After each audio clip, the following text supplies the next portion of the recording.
कभी कभी राजमहल की ऊंची दीवारों से भी ऊंचा होता है एक दिल का सपना। कहते हैं मिट्टी में वो ताकत होती है जो सोने को भी झुका दे।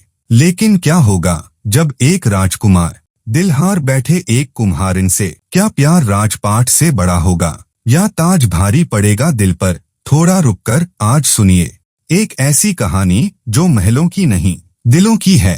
राजकुमार और कुम्हारिन की अनकही प्रेम कहानी। बहुत समय पहले की बात है। राज्य का नाम था अवंती नगर। यहाँ के राजा अपने न्याय और दया के लिए प्रसिद्ध थे। उनका बेटा राजकुमार आर्यन जवान, बुद्धिमान और दिल का बेहद कोमल था। राजकुमार को महल के शोरगुल से ज्यादा पसंद था सन्नाटा, जहाँ वो अपनी किताबों, कविताओं और संगीत में खो जाता। पर एक दिन उसके जीवन की कहानी बदलने वाली थी। एक ऐसी घटना जो उसके दिल की मिट्टी को हमेशा के लिए गढ़ देगी।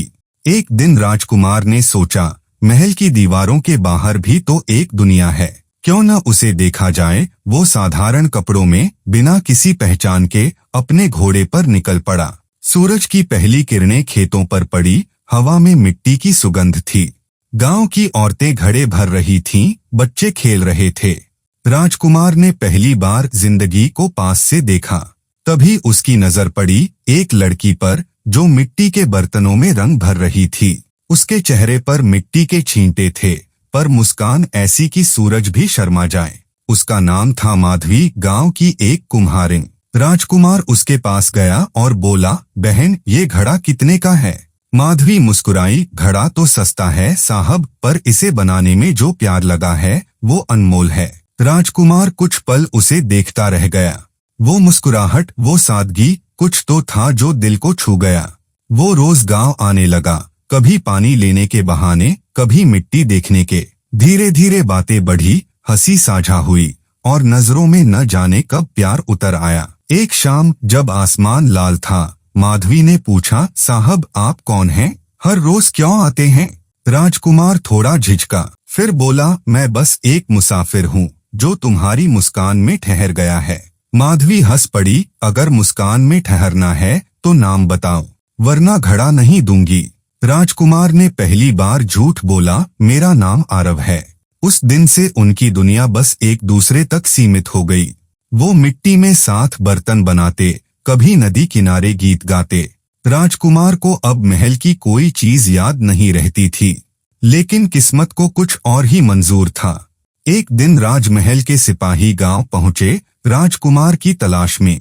राजकुमार जब वापस आया तो माधवी ने देखा लोग उसे महाराज का बेटा कह रहे थे। उसकी आंखों में जैसे दुनिया टूट गई। माधवी की आंखों से आंसू गिरते हुए बोले, तो ये सब बस एक खेल था? राजकुमार ने हाथ जोड़कर कहा, नहीं माधवी, मेरा हर शब्द सच्चा था। मैंने तुमसे झूठा नाम कहा, पर झूठा प्यार नहीं। माधवी ने कहा, राजकुमार, मिट्टी का बर्तन राजा के महल में नहीं टिकता। एक दिन राजकुमार ने दरबार में कहा, मुझे तख्त नहीं चाहिए, मुझे अपनी सच्चाई चाहिए। राजा स्तब्ध रह गए। उन्होंने पूछा, क्यों बेटा, राजपाट से बढ़कर क्या है? राजकुमार ने कहा, वो लड़की जिसने मुझे सिखाया कि मिट्टी भी सोने से कीमती होती है। राजा ने कुछ देर सोचा, फिर बोले, अगर तेरी खुशी उसी में है तो जा, तेरा राज्य वही है। राजकुमार दौड़ा, गांव पहुंचा। वही नदी, वही मिट्टी, वही माधवी। माधवी ने देखा तो आंखों में आंसू आ गए। राजकुमार ने कहा, अगर मिट्टी और सोना मिलकर नई दुनिया बना सकते हैं तो क्या हम नई कहानी नहीं लिख सकते? माधवी मुस्कुराई, तुम्हारा दिल अगर सच्चा है तो मिट्टी भी ताज बन सकती है। और उस दिन गांव की धरती पर सिर्फ बर्तन नहीं, एक नया इतिहास बना। प्यार में न ऊंच नीच होती है, न ताज तख्त का फर्क, बस दिल होना चाहिए सच्चा। अगर आप भी मानते हैं कि सच्चा प्यार सब कुछ जीत सकता है तो इस वीडियो को लाइक करें, टिप्पणी में लिखें, मिट्टी का प्यार अमर रहे, और इस कहानी को अपने दोस्तों तक जरूर पहुंचाएं। राजकुमार और कुम्हारिन की कहानी हमें ये सिखाती है, प्यार कभी ऊंचा या नीचा नहीं होता, बस सच्चा होना चाहिए। मिलते हैं अगली कहानी में, तब तक याद रखिए, दिल की मिट्टी में बोए गए बीज ही सबसे खूबसूरत फूल बनते हैं।